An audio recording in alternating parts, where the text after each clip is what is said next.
Relinquishing effort.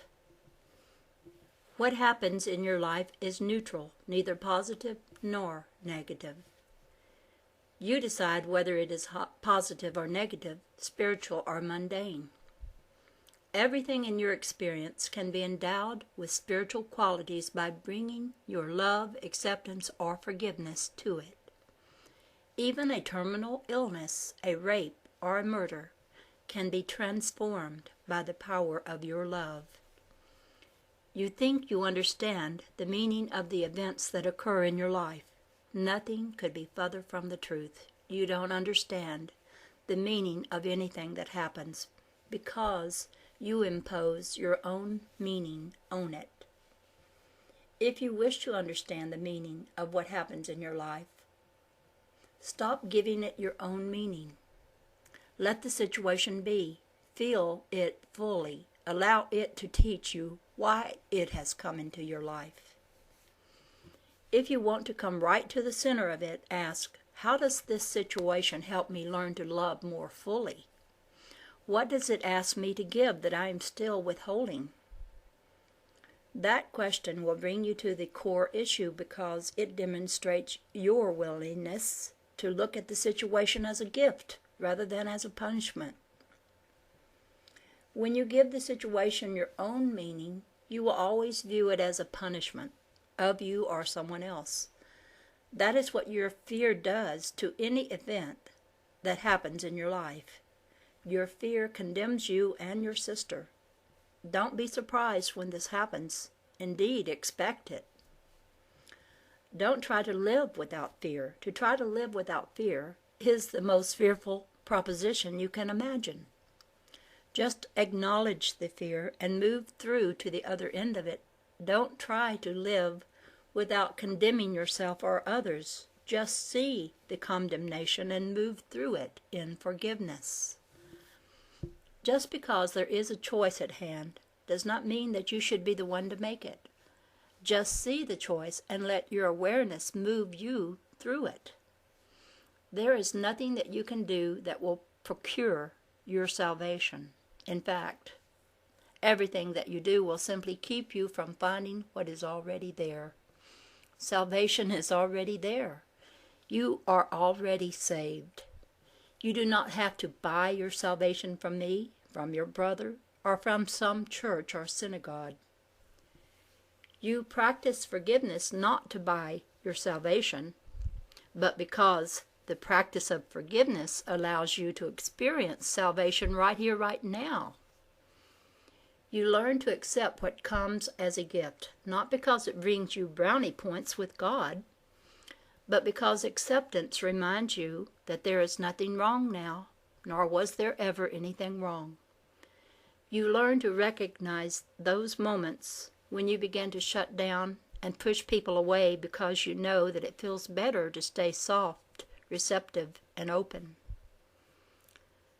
Your entire spirituality is lived in this moment only. It has nothing to do with anything you have ever thought or felt in the past. It is happening right now, with the circumstances that lies before you.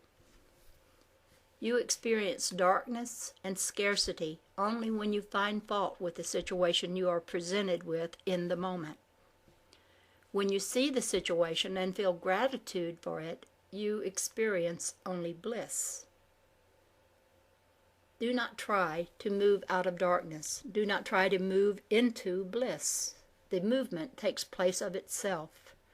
Just be willing to move and let that willingness move you. Most of what you try to do for yourself will not succeed because you do not know who you really are. Your self-image is limited. You do not know or feel the extent of God's love for you. You think that somewhere along the line, something in you got broken, or perhaps you are just missing some parts. But that isn't true. You have no missing or broken parts.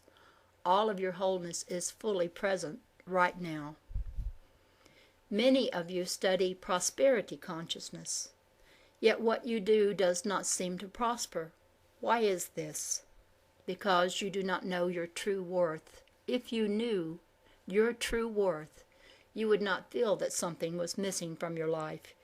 You would feel grateful for everything you have. The truth is that every thought prospers. Each thought that you think adds its energy, positive or negative, to the situation at hand. Negative thoughts prosper as well as positive thoughts. Because you have a mixture of positive and negative thoughts, your external situation reflects both. However, you won't be able to make your negative thoughts go away by focusing on positive ones. In fact, the more you focus on positive thoughts, the more power you give to your negative thoughts. You cannot escape this paradox. That's why you can forget your affirmations. They are just hocus pocus. Stop trying to change your negative thoughts and just be aware of them. Be aware of the emotions attached to them and let your awareness move you. How will you learn to be supported by divine law if you are always interfering in its workings? I tell you, you cannot fix yourself. Your attempt to fix yourself just fractures your consciousness into smaller pieces. It may appear that I am telling you two things which contradict one another, but that is not the case. I am telling you that your life has only the meaning you give it, and that you can choose to give it a positive meaning or a negative one. And I'm also telling you that any meaning you give it will be limited. Both statements are true. When you watch your thoughts, you become aware that part of you wants one result and another part of you wants another. You feel that you have to choose between these two parts, and that brings pressure and conflict. When your mind is in conflict, you do not move out of conflict by choosing between two opposing positions. That will just set up more intense conflict. You move out of conflict by accepting both positions. In other words, you accept the positive thoughts and negative thoughts together without making one better than the other. This is a loving act. Love always transcends any kind of dualism. Love never chooses sides. It always accepts the validity of both sides. You believe that you must choose between right and wrong, but are you or anyone capable of determining what is right and what is wrong? As soon as you think you know, you have lost the thread of truth. So don't try to choose. You don't know what is truth and what is falsehood. Don't embrace one side and reject the other. Embrace both or embrace neither. Be neutral, and you will meet life on its own terms. Lest you find this place of neutrality, you will continue to impose your own meaning on what happens in your life, and there will always be some aspect of scarcity or punishment in it because you do not know your own worth. Do you see what I am saying?